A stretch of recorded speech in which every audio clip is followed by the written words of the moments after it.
4 October তাদের দুজনের প্রথম দেখা হলো। তখন বিকেল ঘনিয়ে আসছে, বাতাসে শীতের আমেজ। 10 অক্টোবর তাদের দীর্ঘক্ষণ কথা হলো টেলিফোনে।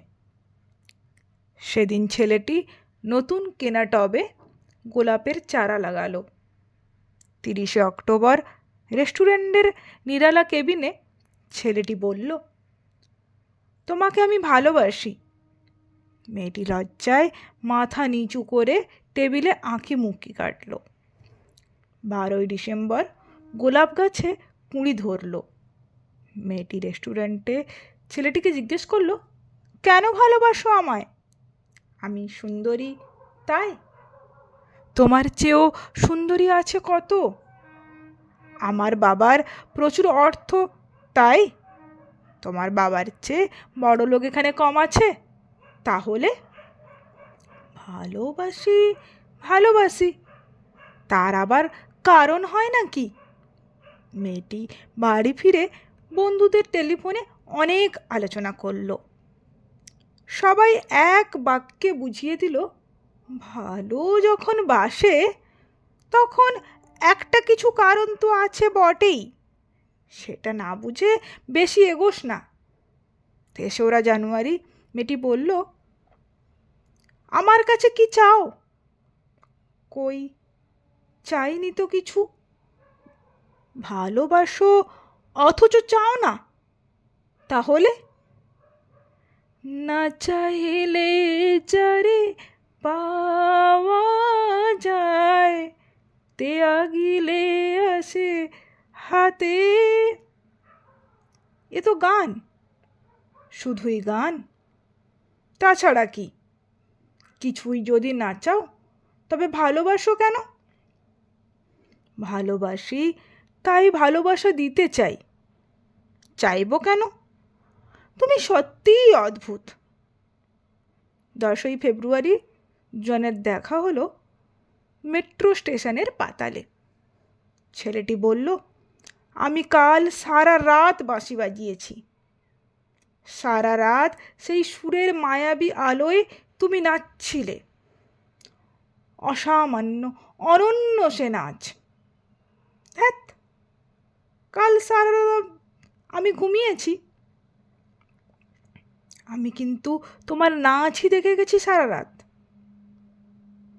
তোমার বাঁশি একদিন শুনতে হবে তাহলে। 12 মার্চ ছেলেটি বাঁশি বাজালো। মেয়েটি শুনল। সময় থমকে রইল অনেকক্ষণ। বাঁশি যখন থামল, মেয়েটির 2 চোখ ভরা জলে। বলল, বাঁশি শুনতে শুনতে আমার ঘুম এলো আবেশে। আমি দেখলাম আমি নাচছি, মেঘের মাঝখানে তারাদের পাশে আমি নাচছি। আকাশে ফুলের গন্ধ। ডাক্তার আমায় বাঁশি বাজাতে নিষেধ করেছেন। সে কি, কেন? বাঁশি আমায় টেনে নিয়ে যায় স্বপ্নের মধ্যে। ডাক্তার বলেছে, স্বপ্ন দেখে আমার মস্তিষ্কের শিরা উপশিরায় জট পাকিয়ে যাচ্ছে। তাহলে ভাবছি। 16 এপ্রিল মেয়েটি বলল, আমার বন্ধুরা বলেছে তুমি খুব ভালো, অসাধারণ, কিন্তু তুমি সৃষ্টি ছাড়া, তোমার স্বপ্ন সব অর্থহীন। আমি জানি। স্বপ্ন টপ্ন ছেড়ে দিতে পারো না তুমি? না। তাহলে তুমি তো আমাকে হারাবে। তোমায় পাইনিও তো কখনো। 5 মে ছেলেটির মস্তিষ্কে অপারেশন হলো। একটু সুস্থ হতে মেয়েটি এসে বলল, ভালো আছো তো? এখন আর স্বপ্ন দেখছো না তো? দেখছি, আরও সুন্দর সব স্বপ্ন। তাহলে তো দেখছি অপারেশনটা আদৌ সফল হয়নি। বাড়ি ফিরে বন্ধুদের ফোন করলো মেয়েটি। বন্ধুরা এক বাক্যে বলল, বাঁশি বাজানো, স্বপ্ন দেখা, সবই ব্যাকডেটেড, সৃষ্টি ছাড়া। তুই এত রূপসী, তোর এত উজ্জ্বল প্রসপেক্ট, ভালো যদি চাস শিগগির বিয়ে করে ফেল তোর দাদার সেই বন্ধুকে। উনি তো শুনলাম কানাডাতেই সেটেল করবেন। 7ই জুলাই মেয়েটি আবার জিজ্ঞেস করল, তুমি সত্যিই কি চাও বলো তো? তুমি আরও সার্থক, আরও সুন্দর হয়ে ওঠো, ব্যাস, আর কিছু না। আর চাই স্বপ্ন দেখতে। ও, স্বপ্ন তাহলে তুমি ছাড়তে পারবে না? না, তাহলে থাকো তুমি স্বপ্ন নিয়ে। 11ই আগস্ট গোলাপ গাছে ফুল ফুটল অনেক। সেদিন দুপুরে ছেলেটির মস্তিষ্কে আবার অপারেশন হলো। 13ই সেপ্টেম্বর ছেলেটি মারা গেল।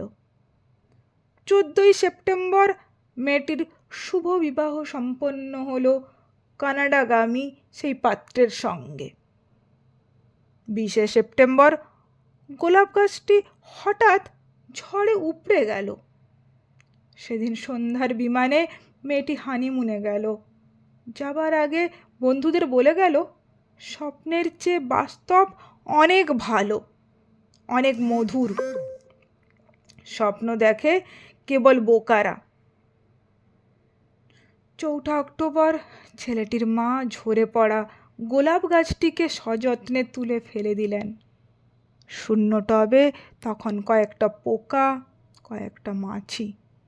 আমরা কেউ জানি না এগুলো পোকা, মাছি নাকি ছেলেটির স্বপ্ন। আমরা জানি না, আমরা কেউই জানি না।